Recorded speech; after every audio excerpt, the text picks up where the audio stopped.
In this video, we are going to deal with LAN concepts. Then, do you use a wireless connection at home, work, or school? Ever wonder how it works? There are many ways to connect wirelessly, like everything else involving networks. These connection types are best used in particular situations. They require specific devices and are also prone to certain types of attacks. And of course, there are solutions to mitigate these attacks. Want to learn more? The LAN Concepts module gives you the foundational knowledge you need to understand what wireless LANs are and what they can do and how to protect them. Then, let's go to the next. The overview of this is the topic titles of Introduction to Wireless, Components of LANs, LAN Operation, COP-WAP Operation, Channel Management, LAN Threats, Secure LANs. In Introduction to Wireless, describe WLAN technology and standards. In the components of WLANs, describe the components of a WLAN's infrastructure. In WLAN operation, explain how wireless technology enables WLAN operation. In the COP-WAP operation, explain how a WLC uses COP-WAP to manage multiple APs. In channel management, describe channel management in a LAN. And the WLAN threats, describe threats to WLANs. Secure WLANs, describe WLAN security mechanism. And let's go to the Introduction of wireless. In Introduction of wireless, we are going to discuss with benefits of wireless, types of wireless networks, wireless technologies, 802.11 standards, radio frequency, wireless standards organizations. A wireless LAN or WLAN is a type of wireless network that is commonly used in home, offices, and campus environments. Networks must support people who are on the move. People connect using computers, laptops, tablets, and even smartphones. There are many different network infrastructures that provide network access such as wired LANs, service provider networks, and cell phone networks. But it's WLAN that makes mobility possible within the home and business environments. In business, with a wireless infrastructure in place, there can be a cost savings and time equipment changes. Or when relocating an employee within a building, reorganizing equipment or a lab, or moving to temporary locations or project sites. A wireless infrastructure can adapt to rapidly changing needs and technologies. Then, types of wireless networks. Wireless networks are based on the Institute of Electrical and Electronics Engineering, or IEE, standards. They can be classified broadly into four main types, which is WPAN or WPAN, WLAN or WLAN, WMAN, WMAN, and WWAN, which is W1. The WPAN, it uses low power transmitter for a short range network, usually 20 to 30 feet, 6 to 9 meters. And Bluetooth and Zigbee based devices are commonly used in WPANs. WPANs are based on the 802.15 standard and a 2.4 GHz radio frequency. Wireless LANs uses transmitter to cover a medium-sized network, usually up to 300 feet. WLANs are suitable for use in a home, office, and even campus environment. WLANs are based on the 802.11 standard and a 2.4 GHz or 5 GHz radio frequency. And the wireless MANs use transmitter to provide the wireless service over a larger geographic area. WMANs are suitable providing wireless access to a metropolitan city or specific district. WMANs use specific license frequencies. And lastly, the WWANs are the wireless wide area networks. It uses transmitter to provide coverage over an extensive geographic area. WW1s are suitable for national and global communications. WW1s also use specific license frequency And the sample here are the satellites and the towers that interconnect every countries in the world. And let's go to the wireless technologies. Wireless technologies uses the unlicensed radio spectrum to send and receive data. The unlicensed spectrum is accessible to anyone who has a wireless router and wireless technology in the device they are using. Then they are, for example, here the Bluetooth, WiMAX, cellular broadband, and satellite broadband. What is Bluetooth? It is an IEEE 802.15 WPAN standard that uses a device pairing process to communicate over distance up to 300 feet or 100 meters. It can be found in smartphone devices, audio connections, automobiles, and other devices that require a short distance connection. There are two types of Bluetooth radios. The Bluetooth Low Energy or the BLE. This supports multiple network technologies including mesh topology to large-scale network devices. And the next one is the Bluetooth Basic Rate or Enhanced Rate or the BRD/EDR. This supports the point-to-point topologies and is optimized for audio streaming. The next one is the WiMAX or the what we call worldwide interoperability for microwave access. WiMAX is an alternative to broadband wired internet connections. It's competing with DSL and cable. However, it is typically used in areas that are not yet connected to a DSL or cable provider. It is an IEEE 802.16 WWAN standard that provides high-speed wireless broadband access of up to 30 miles or 50 kilometers. WiMAX operates in a similar way to Wi-Fi but at higher speed over greater distances. And for a great number of users, it uses a network of WiMAX towers that are similar to cell phone towers. WiMAX transmitters and cellular transmitters may share space on the same tower as shown in the picture. Then cellular broadband. Cellular broadband, the 4G or 5G, are wireless mobile networks primarily used by cellular phones but can be used in automobiles, tablets, and laptops. Cellular networks are multi-access networks carrying both data and voice communications. A cell site is created by a cellular tower transmitting signals in a given area. Interconnecting cell sites form a cellular network. The two types of cellular networks are Global System for Mobile or the GSM and Code Division Multiple Access or CDMA. GSM is the internationally recognized while CDMA is primarily used in the US. The fourth generation GSM network or what we call the 4G is the current mobile network. 4G delivers speed that are 10 times the previous 3G networks and the new 5G holds the promise of delivering 100 times faster speeds than 4G and connecting more devices to the network than ever before. And the last one is the satellite broadband. Provides network access to remote sites through the use of a directional satellite dish that is aligned with a specific geostationary Earth orbit satellite. It is usually more expensive and requires a clear line of sight. Typically, it is used by rural homeowners and business where cable and DSLs are not available. And the 802.11 standards. The world of wireless communication is vast. However, for particular job-related skills, you want to focus on specific aspects of Wi-Fi.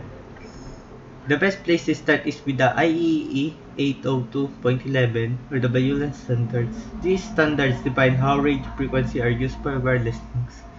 Most of the standards specify that wireless devices have one antenna to transmit and receive wireless signals on the specified radio frequency.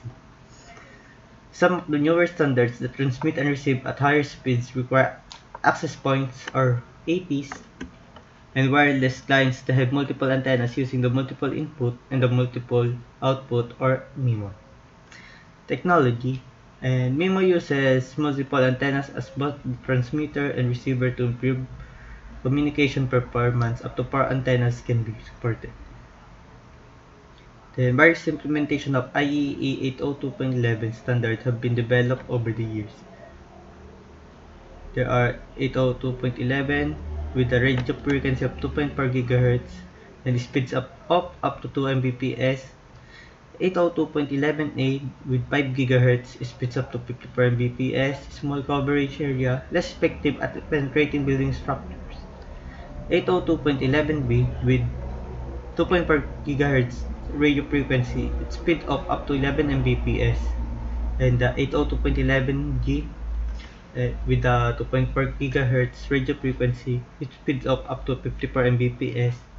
802.11n with the 2.4 GHz and 5 GHz. Data rates range from 150 Mbps to 600 Mbps with distance range up to 70 meter or 230 feet. And the 802.11 AC with 5 GHz provides data rates ranging from 450 Mbps to 1.3 Gbps or 1300 Mbps using MIMO technology. And up to 8 antennas can be supported. And 802.11ax or 2.4 GHz, 5 GHz. Higher data rates, increased capacity, handles many connected devices. And let's go to radio frequencies. All wireless devices operate in the radio waves range of electromagnetic spectrum, or WLAN networks operate in the 2.4 GHz frequency band and the 5 GHz band. Wireless LAN devices have transmitter and receivers tuned to specific frequencies of the radio waves range as shown. And the Wireless Standards Organizations. Standards ensure interoperability between devices that are made by different manufacturers internationally. The three organizations influencing the WLAN standard are the ITUR, the IEEE, and the Wi-Fi Alliance. What is ITU? The ITU, or the International Telecommunication Union, regulates the location of the radio frequency and satellite orbits through the ITUR, and the IEEE specifies how a radio frequency is modulated to carry information, maintains the standards for local and metropolitan area networks. With IEEE 802 LANMAN family of standards. Dominant standards in the IEEE 802 family are 802.3 Ethernet and 802.11 LAN. The Wi-Fi Alliance is a global non-profit industry trade association devoted to promoting the growth and acceptance of WLANs. It is an association of vendors whose objective is to improve the interoperability of products that are based on the 802.11 standard by certifying vendors for conformance to industry norms and adherence to standards. Then let's go to WLAN components. Wireless NICs. Wireless deployments require a minimum of 2 devices that have a radio transmitter and a radio receiver to the same radio frequencies. To communicate wirelessly, laptop, tablets, smartphones, and even the latest automobiles. Automobiles include integrated wireless NICs that incorporate a radio transmitter receiver. However, if a device does not have an integrated wireless NIC, then a USB wireless adapter can be used. Then the wireless home router, the type of infrastructure device that an end device associates and authenticates with, varies based on the size and requirement of the WLAN. For example, a home user typically interconnects wireless devices using a small wireless router. The wireless router serves as an access point, switch, and router. A wireless router is commonly implemented as small business or residential wireless access device. The wireless router advertises its wireless services by sending beacons containing a shared service set identifier, or the SSID. Devices wirelessly discover the SSID and attempt to associate and authenticate with it to access the local network and internet.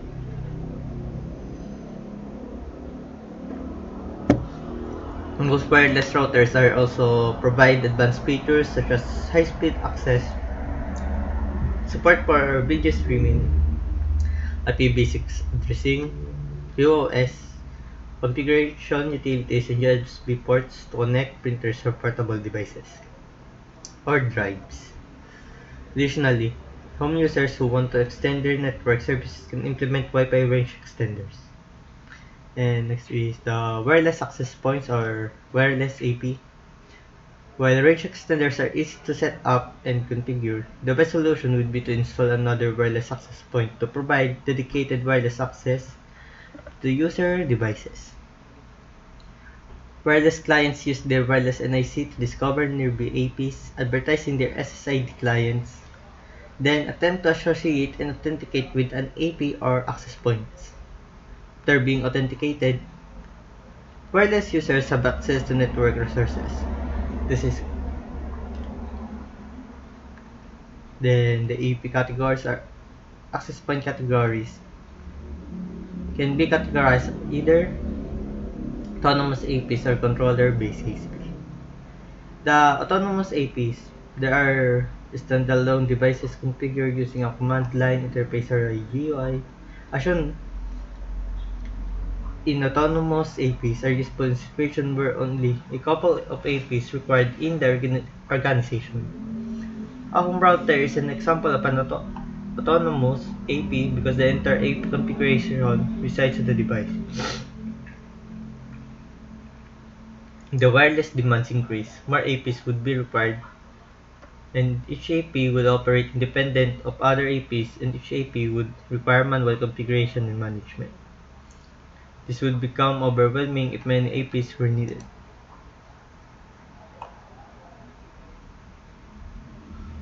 Controller-based APs. These devices require no initial configuration and are often called lightweight APs, or LAPs. Use the Lightweight Access Point Protocol or the LWAPP to communicate with WLAN controller or WLC. Controller-based APs are useful in situations where manually APs are required in the network as more APs are added. Each AP is automatically configured and managed by the WLC. Then let's go to the wireless antennas. Most business class APs require external antennas to make them fully functioning units. Then the omnidirectional antennas, such as provide 360-degree coverage and are ideal in houses, open office areas, conference rooms, and outside areas. And the directional antennas focus the radio signal in a given direction. This enhances the signal to and from the AP in the direction the antenna is pointing. This provides a stronger signal strength in one direction and reduced signal strength in all other directions.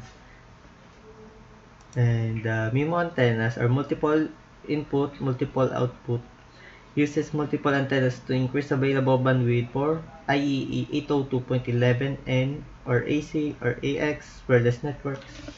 Up to 8 transmit and receive antennas can be used to increase throughput.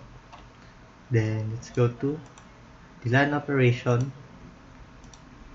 In LAN operation, there is the topology of 802.11, BSS and TSS, the frame structure of 802.11, the CSMA/CA, the wireless client and TFP association, and the passive inductive discover mode. In wireless topology modes, wireless LANs can accommodate various network topologies. The 802.11 standard identifies two main wireless topology modes, the ad hoc mode and infrastructure mode. Tethering is also a mode sometimes used to provide quick wireless access. Then, let's discuss what the ad hoc mode is. This is when two devices connect wirelessly in a peer-to-peer manner without using APs or wireless routers. Examples includes clients connecting directly to each other using Bluetooth or Wi-Fi Direct. The IEEE 802.11 standard refers to an ad hoc network as Independent Basic Service Set or IBSS, and it may be compared to our smartphones that uses hotspots for the two devices or two smartphones to be connected, and it is the same with the peer-to-peer or the ad hoc mode. And let's go to infrastructure mode. The infrastructure mode, this is when wireless clients interconnect via a wireless router or access points. Such as in WLANs, access points connect the network infrastructure using the wire distribution system such as Ethernet. The best example here is the computer shops. The computer shops use switch for to give connections from all these PCs from the server. And let's go to the tethering. A variation of the ad hoc topology is when a smartphone or tablet with cellular data access is enabled to create a personal hotspot. This feature is sometimes referred to as tethering. A hotspot is usually a temporary quick solution that enables smartphone to provide the wireless service of a Wi-Fi router. Other devices can associate and authenticate with the smartphone to use the internet connection. And this tethering is the most commonly used with the students with the with just opening the data and then just open tethering and then tethering hotspot. Someone or everyone can connect to the hotspot to share the internet connection to the other devices. And let's talk with BSS and DSS. Infrastructure mode defines two topology building blocks: a basic service set or BSS and an extended service set, which is ESS. A BSS consists of single access point interconnecting all associated wireless clients. Two BSS are the circle depicts the coverage.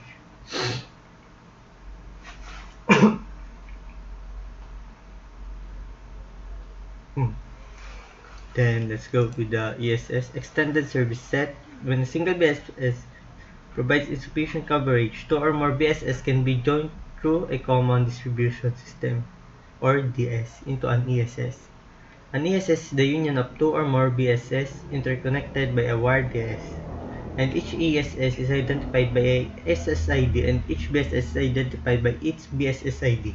So, in a short explanation, the ESS is the collaboration of many BSS. Then let's go to the 802.11 frame structure. Recall that all layer 2 frames consist of a header, payload, and frame text sequence, or the FCS section. The 802.11 frame format is similar to the Ethernet frame format, except that it contains more fields as shown in the header and payload. Then all the 802.11 wireless frames contains the following fields. The frame control. This identifies the type of wireless frame and contains subfields for protocol version, frame type, address type, power management, and security settings.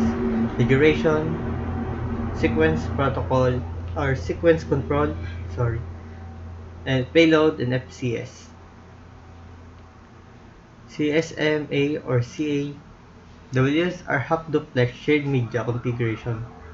Half-duplex means that only one client can transmit or receive at any given moment. Shared media means that wireless clients can also transmit and receive on the same radio channel. This creates a problem because a wireless client cannot hear what it is sending, which makes it impossible to detect a collision. To solve this problem, WSU's carrier sends multiple access with collision avoidance, or what we call the CSMA with CA. The method determines and how when to send on the data network. A wireless client must do this. Listen to the channel to see if it is idle. Sends are ready to send RTS message to the AP to request dedicated access to the network. Receives a CTS or clear to send message from the AP granting access to send. And then, if the wireless client does not receive a CTS message, it waits a random amount of time before restarting the process. After it receives the CTS, it transmits the data, and all transmissions are acknowledged. If a wireless client does not receive and acknowledge, it assumes a collision occurred and restarts the process. Now, the wireless client and AP association. For wireless devices to communicate over a network, they must first associate with an access point or wireless router. An important part of the 802.11 process is discovering the WLAN and subsequently connecting to it. Wireless devices complete the following three-stage process: to discover a wireless AP, authenticate with access point, associate with access point. Then SSID. The SSID name appears in the list of available wireless networks on client. In larger organizations that use multiple VLANs to segment traffic, each SSID is mapped to one VLAN. Then the password is required from the wireless client to authenticate the access point. Network mode. This refers to the 802.11 and any WLAN standards. Access points and wireless router can operate in the mixed mode, meaning that they can simultaneously support clients connecting via multiple standards. Security mode.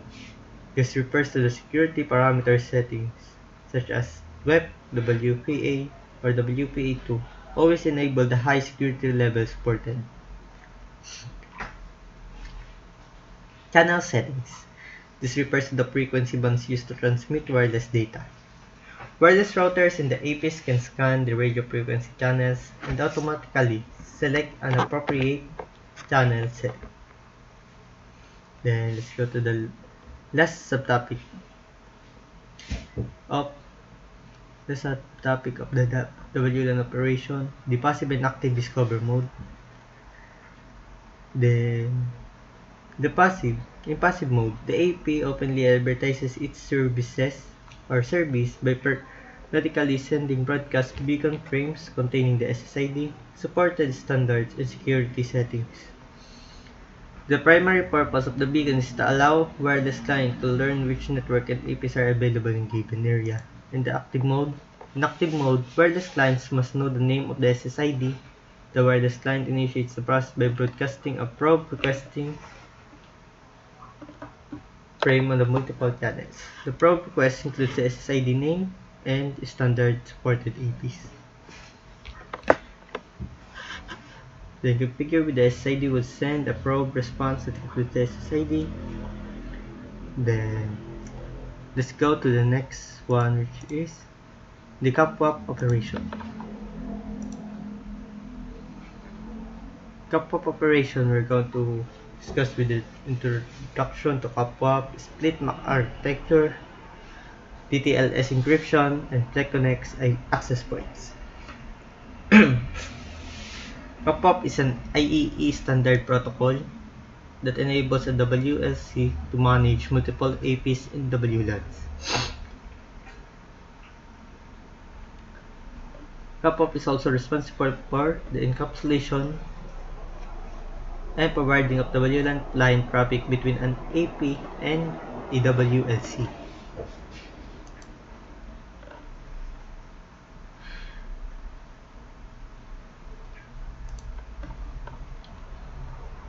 Then let's go to the TTLS encryption. It is a protocol which provides security between the AP and the WLC.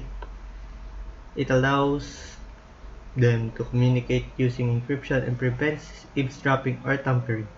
In split MAC architecture, a component of CAPWAP is the concept of split media access control. Then the FlexiConnect APs. FlexiConnect is a wireless solution for branch office and remote office deployments. There are two modes of operation for the FlexiConnect access points: the connected mode and the standalone mode. Then let's go to the next one, which is the channel management.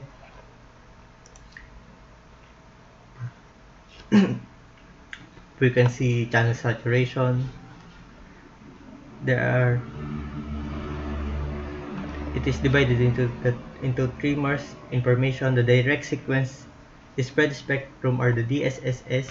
This is a modulation technique designed to spread a signal over a larger frequency band. Spread spectrum techniques were developed during wartime to make it more difficult for enemies to intercept or jam a communication signal. And like it is used for deploying the nuclear bomb for in a war.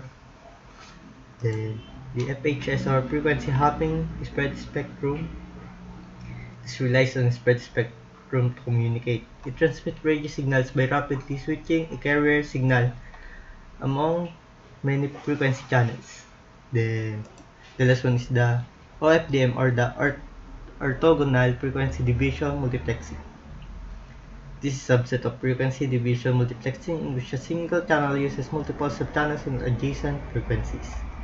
And let's go to the channel selection. A best practice for WLANs pairing requiring multiple access points is to use non-overlapping channels. And then let's go to the next, which the WLAN threads.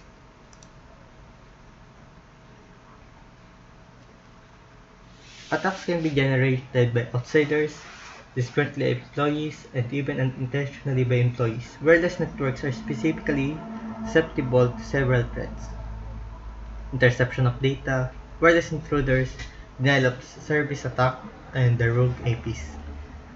Then DOS attacks can be a result of improperly configured devices, malicious user intentionally interfering with the wireless communication, and the accidental interference. The rogue access points and the man-in-the-middle attack. Then let's go to the next, which is the secure WLANs, where the signals can travel through solid matter such as ceiling, floors, walls outside of the home or office space without stringent security measures in place. And the shared key authentication methods. There are four shared authentication techniques available: the wired equivalent privacy or WEP, the Wi-Fi protected access or WPA2, WPA, and WPA3. Authenticating a home user. The the the the two WPA authentication methods: the personal and the enterprise. The encryption method. WPA and WPA2 standard use the following encryption protocols, which is the temporal key integrity protocol or the TKIP, the advanced encryption standard, which is the AES. Then authentication, the enterprise. The enterprise security mode requires an authentication, authorization, and accounting, which or the AAA radio server. Then the radio server IP address. This is the reachable address of the radio server. The UDP port numbers officially assigned UDP ports, and the shared key used to authenticate the AP with the radio server. Then what is WPA3? At the time of this writing, devices that support WPA3 authentication were not readily available. However, WPA2 is no longer considered secure, so WPA3, if available, is the recommended 802.11 authentication method. It includes four features, which is the WPA3 personal, enterprise, open networks, or the IoT on overboarding. And that concludes our chapter 12.